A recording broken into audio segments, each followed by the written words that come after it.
প্রিয় দর্শক, আমন্ত্রণ জানাচ্ছি এনটিভির স্বাস্থ্য বিষয়ক নিয়মিত আয়োজন স্বাস্থ্য প্রতিদিন অনুষ্ঠানে। আপনাদের সাথে আছি আমি ডাক্তার সাদিয়া ফাতেমা কবির।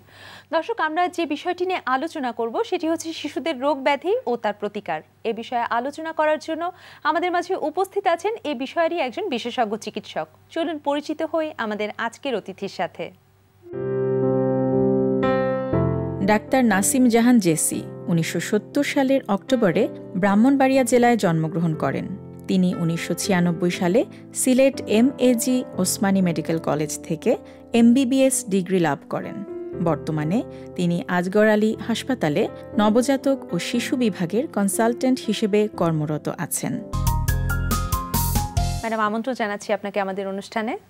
আপনাকে ধন্যবাদ। আমি ডক্টর নাসিম জাহান। ম্যাডাম, আমাদের আজকের আলোচনার বিষয় যেহেতু শিশুদের রোগ ব্যাধি ও তার প্রতিকার, আমি শুরুতেই জানতে চাইবো যে সাধারণভাবে আমরা শিশুদের কি কি রোগ ব্যাধি দেখে থাকি। আচ্ছা, আমি শুরুতে যেটা বলছি যে সাধারণত বয়স ভিত্তিক যে নবজাতকদের এক একটা বয়সে এক এক ধরনের সমস্যা নিয়ে আসে। যেমন আমি যদি 1 মাসের নিচে যারা নবজাতক তাদের সমস্যা যদি বলে থাকি, দেখা যায় নবজাতকদের কিছু সমস্যা যা জন্মের পর হতে পারে, আবার কিছু সমস্যা জন্মের কিছু পরে হতে পারে। এই যে জন্মের পর হওয়া আর কিছু পরে হওয়া, দুইটার মধ্যে একটু ডিফারেন্স আছে। যেমন জন্মের পর শিশুরা সাধারণত দেখা যায় যদি কোনো কারণে জ্বর আসে, জ্বর আসলেই সে নবজাতককে অবশ্যই ডাক্তারের পরামর্শ নিতে হবে। যে জ্বর আসছে, আমি একটু দেখে অবজার্ভ করি, সেরকম কোনো ব্যাপার নেই, খুব সিরিয়াস ইস্যু। আর নবজাতকের প্রথম যে জন্মের পর যে সমস্যা, সেটা সাধারণত দেখা যায় নিউমোনিয়া নিয়ে প্রেজেন্ট করে। নিউমোনিয়ার মেইন লক্ষণগুলো হচ্ছে যে তার শ্বাসকষ্ট হবে, শ্বাস প্রশ্বাস দ্রুত গতি বেড়ে যাবে। যেমন আমাদের একবার শ্বাস নিচ্ছে আবার ফেলে দিচ্ছে, এই যে প্রক্রিয়াটা, এটাকে একবার নেওয়া এবং একবার ছেড়ে দেওয়া, এটা হচ্ছে এক। এবং নবজাতকদের দেখা যায় 40 থেকে 60 বার প্রতি মিনিটে শ্বাস নেয়। এর চেয়ে যদি বেশি বেড়ে যায় তখন আমরা বুঝবো যে তার শ্বাসকষ্ট হচ্ছে। এটা খেয়াল করলেই অবশ্যই তাকে ডক্টরের পরামর্শ নিতে হবে। এছাড়া যদি কিছু ইনফেকশনের আরো কিছু লক্ষণ আছে, যেমন সে যদি নির্জীব হয়ে যায়, খেতে না চায়, তারপর হচ্ছে যদি খেতে যে দুর্বল হয়ে যায় এবং আগে খুব ভালো সাকিং রিফ্লেক্স খুব ভালো ছিল, এখন এটা আস্তে আস্তে কমে যাচ্ছে, মা এটা খেয়াল করতে হবে। এই ধরনের কোনো লক্ষণ দেখা গেলে তাকে ডক্টরের কাছে নিতে হবে। আরেকটা যেটা বললাম যে কিছু পরে, জন্মের কিছু পরে যে সমস্যা দেখা দেয়, সেটা হচ্ছে যে তার ব্রেইন ইনফেকশনটা বেশি হয়। সেটা হচ্ছে মেনিনজাইটিস বলি। সেই ক্ষেত্রে দেখা যায় যে তাদের খিঁচুনি হয় এবং জ্বর সাথে জ্বরও থাকে। এই ধরনের কোনো সমস্যা, জ্বর সাথে খিঁচুনি থাকলে অবশ্যই আমাদের ডাক্তারের পরামর্শ নিতে হবে। এ তো গেল ম্যাডাম কমন সমস্যাগুলো নিয়ে আমরা জানতে পারলাম। এখন যদি আমি একটু জানতে চাই যে বাচ্চার মা আসলে কিভাবে বুঝতে পারবে যে আমার শিশুটি আক্রান্ত হয়েছে বা আমার শিশুকে এখন চিকিৎসকের কাছে নিতে হবে? হ্যাঁ, যদি একটা সুস্থ বেবি মা যখন জন্মগ্রহণ করে তখন সে স্বাভাবিকভাবে কান্না করবে এবং তার খাবার যে চাহিদা সেটা খুব ভালো থাকবে। এই খাবারের চাহিদাটা যদি কমে যায় কোনো কারণে, একটা বেবি আগে হয়তো খুব ভালো খেত, হঠাৎ করে দেখা যাচ্ছে সে তেমন খাচ্ছে না এবং খেলাধুলা করছে না, এবং তার যদি দেখা গেল যে তার জ্বর এসেছে, সেই লক্ষণগুলি দেখেই মা বুঝতে পারবেন যে তার শিশু অসুস্থ এবং তাকে ডাক্তারের কাছে নিতে হবে। এরপরে আমি যদি আসি, কখনো দেখা যায় শিশুরা যে নাক বন্ধ হয়ে যায়, শিশুদের যেহেতু অব্লিগেট নোজ বেদার, তখন তাদের নাকটা ব্লক হয়ে যায়, তখন দেখা যায় তারা শ্বাস নিতে পারছে না, খুব বিরক্ত হচ্ছে, ইরিটেবিলিটি ডেভেলপ করেছে এবং সে দেখা যাবে যে তার খেতে চাচ্ছে না। তখন যদি আমরা গলায় ঘরঘর শব্দ হবে, বুকে ঘরঘর শব্দ হবে, তখন এই জিনিস আমি যদি তাকে নর্মাল স্যালাইন দিয়ে একটু ক্লিন করে দেই নাকটা, এবং অনেক সময় দেখা যায় বাল্ব সাকার আছে সেগুলো দিয়ে পরিষ্কার করে দেওয়া যায়, তখন বেবিটা একটু শান্ত হয়ে আসে। কিন্তু যদি দেখা যায় তারপর ডিসকমফোর্ট আছে, সে খেতে চাচ্ছে না, তখন বুঝতে হবে যে না, তার অন্য কোনো সমস্যা, তখনই তাকে ডাক্তারের পরামর্শ নিতে হবে। ম্যাডাম, বাচ্চাদের ক্ষেত্রে আমরা একটা সমস্যা দেখে থাকি যে ডায়রিয়া হচ্ছে, বা বাচ্চা অনেক সময় বলে যে বাচ্চা ডিহাইড্রেটেড হয়ে যাচ্ছে বা পানি শূন্যতা ডেভেলপ করছে বাচ্চার মধ্যে। তো এই ব্যাপারগুলো আসলে কিভাবে একজন মা বুঝতে পারবে? একজন দেখা যায় যে যদি শিশু যদি ছোট অবস্থায় খুব দ্রুতই তারা ডিহাইড্রেটেড হয়ে যায়, তার যদি বারবার পাতলা পায়খানা হয়, আগে হয়তো একরকম করতো, দিনে হয়তো 4-5 বার সে স্টুল পাস করতো, হঠাৎ করে দেখা যাচ্ছে তার 15-20 বার স্টুল পাস করে ফেলছে এবং তার চোখটা বসে যাচ্ছে, তার যে জিহ্বার যে ভেজা ভাব থাকে সেটা কমে যাচ্ছে এবং তার চোখে যে কান্না পড়লে যে কান্না হয়, সেই চোখটাও ড্রাই হয়ে যাচ্ছে। আচ্ছা, চোখের পানিটা কমে যাচ্ছে, পানিটা কমে যাচ্ছে, এতে আমরা বুঝবো তার ডিহাইড্রেশন হচ্ছে। আরেকটা জিনিস খেয়াল রাখতে হবে, সেটা হচ্ছে প্রস্রাব হয়তো আগে ঘন ঘন করতো, কারণ নবজাতক দেখা যায় অনেক 8-10 বার প্রস্রাব করে, তার প্রস্রাবের পরিমাণটা কমে যাচ্ছে। এই ধরনের লক্ষণ দেখা গেলেই তাকে অবশ্যই ডাক্তারের কাছে নিতে হবে। সেক্ষেত্রে আমরা ধরে নিব যে বাচ্চাটি ডিহাইড্রেশন বা পানি শূন্যতা ডেভেলপ করছে, সেজন্য তার চিকিৎসার প্রয়োজন। ম্যাডাম, সেক্ষেত্রে আমি যদি পানি শূন্যতার কারণ জানতে চাই, তখন আপনি কি বলবেন? ওর পানি শূন্যতার মেইন কারণ হচ্ছে তার স্টুলের সাথে, তো নর্মালি আমাদের পানি যায় সেটার পরিমাণ একটা নির্দিষ্ট পরিমাণে যায়, এবং তার সাথে সাথে বাচ্চা ভালো থাকে, যার ফলে সে খাবারটাও ভালো পরিমাণে নেয়। যখন সে সিক থাকে বা দুর্বল থাকে তখনই তার লুজ মোশন হয়। কারণ সাধারণত দেখা যায় ডায়রিয়ার বিভিন্ন কারণ থেকে, কখনো ভাইরাল কারণ থাকে, কখনো ব্যাকটেরিয়াল কারণ থাকে। এসব কারণে অনেক সময় শিশুর পেটে ব্যথা হয়, তখন সে খেতে চায় না, প্লাস হচ্ছে তার স্টুল দিয়ে প্রচুর পরিমাণে পানি বেরিয়ে যাচ্ছে, শরীর থেকে বেরিয়ে যাচ্ছে। এগুলোর কারণেই তার মূলত পানি শূন্যতাটা হচ্ছে। এরপরে যদি আমি বলি পরবর্তীতে যেই বাচ্চাদের আরো কিছু যে সমস্যা, এটা তো ডায়রিয়া হলো, এরপরে দেখা যায় যে তার চোখে অনেক সময় ময়লা হয়, পিচুটি হয়, এবং চোখে দেখা যায় যে তার লাল হয়ে যাচ্ছে, চোখে জ্বলছে, চোখে লাল হয়ে যাচ্ছে এবং ময়লা পড়ছে। তখন আমাদের বলি যেটা কনজাংটিভাইটিস বলি, এই ধরনের সমস্যা দেখা গেলেও শিশুটিকে ডাক্তারের কাছে নিতে হবে। আর ম্যাডাম, শিশুদের ক্ষেত্রে একটা সমস্যা আমরা প্রায় দেখি যে শিশু শ্বাসকষ্ট হচ্ছে বা শ্বাস নিতে পারছে না, এই ধরনের অনেকের বাসাতেই এই ধরনের সমস্যা বোধ করছেন অনেক মারাই। সেই ক্ষেত্রে করণীয় কি, বা শ্বাসকষ্টটা যে আসলেই আমার শিশু শ্বাসকষ্টে আক্রান্ত, এটা বুঝবে কিভাবে? এটা বোঝার উপায় হচ্ছে যে প্রথমেও তো শিশুর শ্বাসকষ্ট সাথে যেমন সর্দির সাথে কাশি থাকে, কাশির সাথে অনেক সময় জ্বর থাকে। যখন জ্বর থাকবে তখন মনে বুঝতে হবে তার সিরিয়াস ইস্যু, এবং তার শ্বাস প্রশ্বাসের গতি বেশি হবে। শ্বাস প্রশ্বাস দেখে গতি বেশি হচ্ছে, এবং তার যে নর্মাল যে আমাদের রেসপিরেটরি রেট বলি, ব্রিদিং প্যাটার্নও চেঞ্জ হয়ে যাচ্ছে। তার যে বুকের খাঁচা এটা দেবে যাচ্ছে, আমাদের যেই রিবের মাঝখানে যে পোর্শন থেকে বুকের খাঁচাটা দেবে যাচ্ছে, বুকে দেখা যায় অনেক শব্দ হচ্ছে।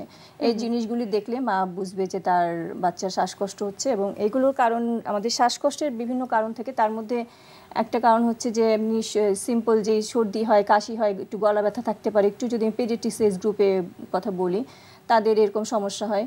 এটা অনেক সময় ভাইরাল দিয়ে হতে পারে, অনেক সময় এটা আপার রেসপিরেটরি ট্র্যাক্টে থেকে পরে ট্র্যাক ডাউন করে লোয়ার রেসপিরেটরি ট্র্যাক্টে চলে যায়, নিউমোনিয়া হয়। তো নিউমোনিয়া থাকলে বেবিদের দিকে অনেক বেশি হাই ফিভার হবে। যে কোনো বেবি যদি হাই ফিভার নিয়ে আসে বা মার্কস 100, 2, 3 জ্বর চলে আসছে, তখন তাকে অবশ্যই ডক্টরের পরামর্শ অনুযায়ী চিকিৎসা নিতে হবে।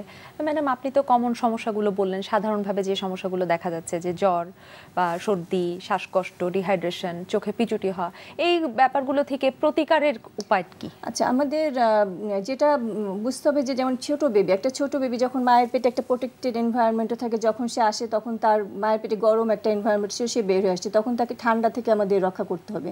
এখন ঠান্ডা থেকে রক্ষা করার জন্য আমরা দেখা যায় বাচ্চাকে অনেকগুলো কাপড় জড়িয়ে রাখি। এটা যদি শীতের সময় হয়, আমরা যেটা রেকমেন্ডেশন হচ্ছে, মা যদি একটা কাপড় পরে শীত অনুভব করে, তখন বুঝতে হবে যে তার শিশুটি ঠান্ডা লাগছে, তখন তাকে সেই পরিমাণ কাপড় দিবে। মা যদি 3টা কাপড় পরে তার নর্মাল বোধ করে, তখন বাচ্চাকে 3টা কাপড়ই দিয়ে তাকে জড়িয়ে রাখতে হবে। অনেক সময় দেখে যে বেশি কাপড় জড়িয়ে রাখলে গরমের মধ্যে তার ঘেমে তার ঠান্ডা লাগতে পারে, সেই বিষয়টাও দিকে খেয়াল রাখতে হবে। এটা হলো একটা। আরেকটা, অনেক সময় দেখা যায় যে আত্মীয় স্বজন যারা বেড়াতে আসে, তাদের সর্দি, কাশি, জ্বর আছে, ভাইরাল জ্বর আছে, তারা যদি বাচ্চাকে কোলে নেয়, হাঁক পরে, সেই ক্ষেত্রে তার কাছে জীবাণুটা চলে যেতে পারে। সেই সব ক্ষেত্রে একটু প্রোটেকশন যদি নেওয়া হয়, যদি হ্যান্ড ওয়াশ করে বা ওদেরকে যদি রেস্ট্রিক্ট করা যায়, ইভেন যদি দেখা যায় মায়েরও যদি তার সর্দি, কাশি, জ্বর হয়, তখন মা যদি একটু মাস্ক পরে নেয়, হ্যান্ড ওয়াশ করে প্রতিবার বেবিকে ফিডিং দেয়, তাহলে হয়তো এর থেকে রক্ষা পাবে। আর এছাড়া আরও কিছু সমস্যা যেগুলো অনেকেই মারা মনে করে স্বাভাবিক, সেগুলো যেমন একটা হচ্ছে যে তার পেটের নাড়িটা দেখা যায় ফুলে যায় 1 বছর বয়স হতো ফুলে যায়, এরকম ওরা অনেকে টেনশনে পড়ে যায় এটা কি অস্বাভাবিক কিছু কিনা। সেটা আসলে খুবই স্বাভাবিক একটা ঘটনা। 1 বছর পরে এটা কমে যাবে, এর জন্য কোনো চিকিৎসা লাগবে না। আর এরপর আরেকটা যেটা যে আমাদের বলি যে আমাদের যে বেবিদের জন্মের পরে যে টেস্টিস থাকে বা অন্ডকোষ, 2টা থাকে, অনেক সময় দেখা যায় একটা নেই। অনেকে মনে করে একটা নেই তো অসুবিধা নেই, আসলে এই একটা নেই, এটা কিন্তু খুব সিরিয়াস ইস্যু। যে একটা যদি পেটের ভিতরে থাকে, এটা অনেক সময় অন্যদিকে টার্ন করতে পারে, সে ম্যালিনেসে টার্ন করতে পারে, তাহলে এটা অবশ্যই নোটিশে আনতে হবে, কারণ এটা অনেকেই হয়তো আমরা খেয়াল করি না। তো এটা নজরে আনতে হবে এবং সেই ব্যাপারে ডাক্তারের পরামর্শ নিতে হবে। আর ম্যাডাম, সুস্থ শিশুর ক্ষেত্রে চিকিৎসকের শরণাপন্ন হওয়া বা রুটিন চেকআপের ব্যাপারে আপনি কি বলবেন? হ্যাঁ, রুটিন চেকআপ আমাদের অবশ্যই, বেবি জন্মের পর তো যখন ডেলিভারি হবে সে হয়তো 2-3 দিন হসপিটালে থাকে, ভর্তি থাকে বা মার কাছে থাকে, তখন হয়তো একবার চেক আপ হয়েছে। এরপর জন্মের পরেই কিছু সমস্যা থাকে, যেমন আগেই বলেছি একটু রেসপিরেটরি প্রবলেম, শ্বাসকষ্ট হতে পারে, অনেক সময় দেখা যায় তার জন্ডিস, নিওনাটাল জন্ডিস যেটা সেটা ডেভেলপ করে, সেটা সাধারণত 3 থেকে 4 দিনই ডেভেলপ করতে পারে, তখন অবশ্যই ডাক্তার পরামর্শ। এই জন্য আমরা বলে থাকি যখনই হসপিটাল থেকে কেউ ছুটি হয়ে যাবে তখন তাকে 3 দিন পরে আবার ডাক্তারের কাছে নিয়ে আসতে হবে, ফলো আপে নিয়ে আসতে হবে। অথবা যে কোনো শিশু যদি আগে কোনো নিউমোনিয়া বা যে কোনো সমস্যায় পড়ে তাকে অবশ্যই ছুটির পর আরেকবার দেখে নিতে হবে যে সে ভালো আছে কিনা। আর এছাড়া তো আমাদের প্রতিকারের জন্য কিছু টিকা আছে, আমাদের ভ্যাকসিন আছে, তো ভ্যাকসিন যেন প্রত্যেকটা মাই তার শিশুকে যেন ভ্যাকসিন দেয়, এটাও অবশ্যই খেয়াল রাখতে হবে। ম্যাডাম, আপনাকে অনেক ধন্যবাদ আমাদেরকে গুরুত্বপূর্ণ তথ্য জানানোর জন্য। ধন্যবাদ। প্রিয় দর্শক, জেনে নিলাম শিশুদের রোগ ব্যাধি এবং এর প্রতিকার সম্পর্কিত বেশ কিছু গুরুত্বপূর্ণ তথ্য। আশা করি আপনাদের উপকারে আসবে। এবারে থাকছে আপনাদের জন্য আমাদের নিয়মিত আয়োজন সুস্থ দেহ সুস্থ মন। আজকে আমরা দেখাবো গ্লুটসের থার্ড মুভমেন্টটা। এটা যে জিনিসটা করবে, আপনি গ্লুটসের বাইরের সাইডটা ডেভেলপ করবে, মানে যেটা আপনার হিপসের যে বাইরের সাইডটা থাকে এই সাইডটা ডেভেলপ করবে। কারণ হিপস যদি আপনি গ্লুটস অথবা হিপসে যদি সামনের দিকে যদি বাড়ান আর যদি সাইড থেকে না বাড়ান তাহলে সামনের যে মুভমেন্টটা অথবা পিছন সাইডে যদি স্ট্রেটলি যদি কেউ দেখে তাহলে শেপটা খুব একটা ভালো দেখা যাবে না। প্লাস আপনি যদি কোনো সুন্দর জামা কাপড়ও পরেন তাহলে এই জায়গাটা দেখবেন একটা হলো অবস্থায় হয়ে যাবে, থেকে যাবে। এবং এই সমস্যাটা ম্যাক্সিমাম যারা বডি বিল্ডিংয়ের সাথে ইনভলভ অথবা ওয়েট ট্রেনিংয়ের সাথে ইনভলভ তাদের এই সমস্যাটা সবসময় রয়ে যায়। কারণ তারা এক্সারসাইজ করতে গেলে গ্লুটসটা কেমনভাবে স্কুইজ করে যে গ্লুটসের মাসলটা ডেভেলপ তো হয় না, আর কন্ট্রাক্ট হয়ে যায় এবং জায়গাটা ছোট হয়ে যায় এবং দেখতে তখন খুবই খারাপ দেখা যায়। কারণ যদি আপনি কী পরিমাণ স্ট্রেংথ আছে, আপনি কী পরিমাণ হেলদি, এটা কিন্তু আপনি গ্লুটসের শেপটাকে দেখে কিন্তু আমরা বুঝবো। যদি গ্লুটসের শেপ যদি না থাকে, ঠিক না থাকে, তাহলে বুঝবো যে আপনি ওই পরিমাণ স্ট্রেংথও নেই, আপনি ওই পরিমাণ হেলদিও না। এখন দেখবেন যে গ্লুটসের সাইড মাসলটাকে আমরা কীভাবে ডেভেলপ করবো। ওকে, এখন যে জিনিসটা করবো, মেশিনে সামনাসামনি বসবো। এর আগে যে দেখেছিলাম থায়ের সামনে এবং পিছে, এখন যেটা দেখবো থায়ের সাইডে। Yes, movement. ওকে, যখন সে উঠাচ্ছে এটা হচ্ছে স্ট্রেচিং সাইড গ্লুটসে, এবং যখন this is a contraction of the side glutes. Okay, go up. এবং খেয়াল করবেন যতটুকু হিপসটা আপনি ওপেন করতে পারেন। ওপেন করার জন্য আপনার দরকার পড়লে আপনি ফিল করবেন যে লোয়ার ব্যাক থেকে আপনার হিপস মাসল থেকে ওপেন হয়ে যাচ্ছে, কখনো হ্যামস্ট্রিং থেকে ফিল করবেন না। যদি হ্যামস্ট্রিং থেকে যদি আপনি এই জিনিসটা করেন বা ফিল করেন তাহলে আপনার গ্লুটস থেকে প্রেশার পড়বে না, আপনি ফিল করতে হবে লোয়ার ব্যাক থেকে। ইয়েস, ওকে। এবং সেম সিস্টেমে যে জিনিসটা আমরা বলছি এইটারও কিন্তু আবার সেকেন্ডারি একটা থাকবে, এক্সারসাইজ থাকবে। কারণ এটা আপনি যেভাবে করলেন এটা যদি অপোজিটলি যদি আপনি আবার না করেন, ওয়ার্কআউট না করেন, তাহলে হিপসের ডেভেলপমেন্টটা প্রপারলি হবে না। এর জন্য আমরা ফোর্থ এক্সারসাইজটা আমরা কালকের প্রোগ্রামে দেখাবো যে কীভাবে জিনিসটা অ্যালাইনমেন্ট নিয়ে আসতে হবে। প্রিয় দর্শক, ডাবের পানির পুষ্টিগুণ সম্পর্কে জেনে নিব একজন পুষ্টিবিদের কাছ থেকে। ডাব আমাদের দেশের অতি পরিচিত একটি ফল। ডাবের পানি পান করেন না এমন লোক খুঁজে পাওয়া ভার। ডাবে রয়েছে পর্যাপ্ত পরিমাণে সোডিয়াম ক্লোরাইড এবং অন্যান্য প্রয়োজনীয় খনিজ উপাদান। ডাবে উচ্চমাত্রায় পটাশিয়াম রয়েছে। এই উচ্চমাত্রা পটাশিয়াম থাকার কারণে বমি হলে আমাদের শরীর থেকে যে প্রয়োজনীয় খনিজ উপাদানটা বের হয়ে যায়, ডাব তা ঘাটতি পূরণ করতে সহায়তা করে। এ কারণে বমিটিং, ডায়রিয়া এবং তীব্র গরমে ডাব উল্লেখযোগ্য পানীয় হিসেবে ব্যবহৃত হয়ে থাকে। ডাবে যে পরিমাণ পটাশিয়াম রয়েছে তা যে কোনো পটাশিয়াম ইলেকট্রোলাইট ইনব্যালেন্স রোগীদের ক্ষেত্রে উল্লেখযোগ্য সহায়তা হিসেবে পালন করে থাকে। ডাবের মধ্যে পর্যাপ্ত খনিজ লবণ থাকার কারণে যে কোনো বয়সের মানুষ, বিশেষ করে শিশু থেকে বয়োবৃদ্ধ পর্যন্ত সহজেই তা গ্রহণ করতে পারেন। ডাবের পটাশিয়াম থাকার কারণে তা আমাদের ব্লাড প্রেশার নিয়ন্ত্রণে গুরুত্বপূর্ণ ভূমিকা পালন করে থাকে। ডাব আমাদের দেহকোষগুলোকে সতেজ ও সজীব রাখতে সাহায্য করে, রক্ত চলাচলকে বাড়িয়ে দেয় এবং বিশুদ্ধ অক্সিজেন সরবরাহ বাড়ায়, ফলে ত্বকের প্রতিটি কোষ হয়ে ওঠে প্রাণবন্ত। অনেকের ধারণা ডাব ডায়াবেটিক রোগীরা খেতে পারবে না, কিন্তু ধারণাটি মোটেও সত্যি নয়। ডাবে কোনো চর্বি বা কোলেস্টেরল না থাকার কারণে ডায়াবেটিক রোগীরা অতি সহজেই এটি গ্রহণ করতে পারবেন, কিন্তু উচ্চমাত্রার পটাশিয়াম থাকার কারণে অনেক কিডনি রোগী বা দীর্ঘদিন ধরে যারা কিডনির বিভিন্ন রোগে আক্রান্ত, ডায়ালাইসিস চলছে, এই ধরনের রোগীরা ডাবের পানি গ্রহণ করতে পারবেন না। কারণ পটাশিয়াম থাকার কারণে কিডনি নেফ্রাইটিসের উপরে এই পটাশিয়াম জমা হয়ে চাপ বাড়াবে, ফলে শরীর থেকে বর্জ্য পদার্থগুলো নিষ্কাশনে বাধা পাবে। ডাবের পানিতে অন্যান্য প্রয়োজনীয় খনিজ উপাদানের মধ্যে উল্লেখযোগ্য আরেকটি উপাদান হচ্ছে ক্যালসিয়াম। এই ক্যালসিয়াম আমাদের হাড়ের গঠনকে মজবুত করে রাখে, যা আমাদের ত্বক, চুল ও নখের সুস্থতা বজায় রাখতেও সাহায্য করে। ডাবের পানির এত গুণাগুণ অনেকেই জানেন না। কোনো কারণ ছাড়াই যদি কেউ ডাবের পানি নিজের অজান্তে 1 গ্লাস নিয়ে থাকেন, তাও তিনি পটাশিয়াম ও সোডিয়ামের ভারসাম্য রক্ষা করে শরীরের একটি ইলেকট্রনিক সমতা আনতে পারেন, যার ফলে বিভিন্ন অঙ্গগুলোকে বিভিন্ন রোগের হাত থেকে রক্ষা করে সুস্থ সবল ও স্বাভাবিকভাবে জীবনযাপন করতে পারেন। প্রিয় দর্শক, এবারে থাকছে আপনাদের জন্য আমাদের আজকের হেলথ টিপস। আজকের স্থূল শিশু আগামী দিনের হার্টের রোগীর উত্তম প্রার্থী, তাই শিশু যাতে মুটিয়ে না যায় সে ব্যাপারে সতর্ক হন।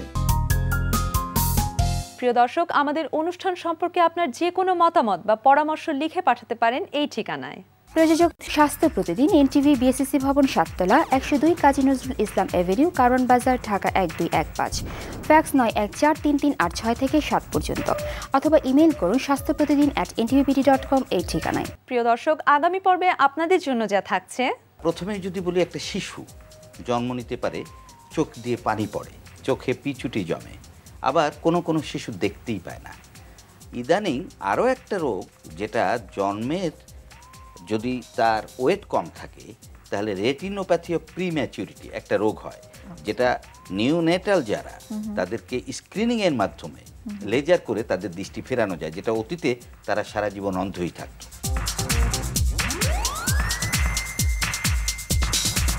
প্রিয় দর্শক, বিশ্বের যে কোনো প্রান্ত থেকে যে কোনো সময়ে আপনার প্রিয় স্বাস্থ্য প্রতিদিন অনুষ্ঠান দেখতে ভিজিট করুন আমাদের পূর্ণাঙ্গ ওয়েব পোর্টাল www.ntvbd.com।